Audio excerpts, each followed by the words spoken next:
The black dog. When I was younger, I'd say 15 or 16, I'm almost convinced I came face to face with something evil in a dream. My parents are divorced, and have been for a long while now, and I'd go back and forth between their care with my sister.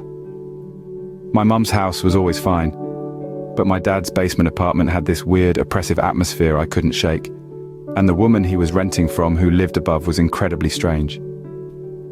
I'd hear organ music or a weird droning from upstairs past midnight regularly, and there was always people coming in and out of her house. I'd had weird dreams and nightmares at my dad's place before, but this was something else. What I'm about to describe to you still raises the hair on my arms, even now that many years have passed.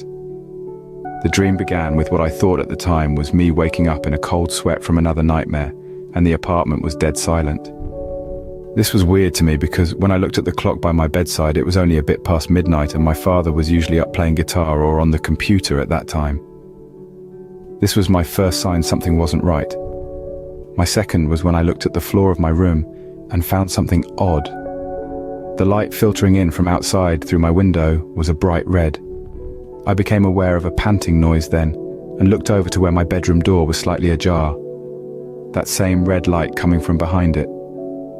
I felt myself stiffen in fear, and I couldn't move as I watched my door open further, pushed by the snout of a large black dog that walked in and stood by my bedside. The dog had shining white eyes and appeared to be half wolf. Its tongue hung out of its mouth and dripped saliva as it looked at me.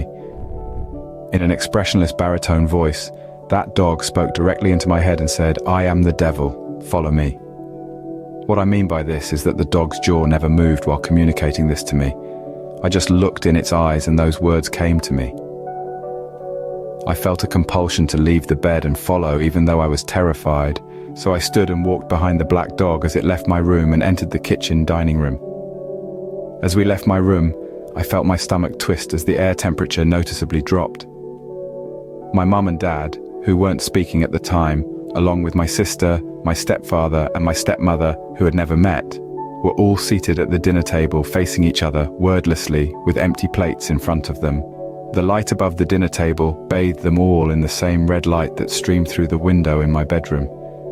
The black dog turned to face me and said, "Welcome to hell," while everybody at the table did the same with blank, expressionless faces.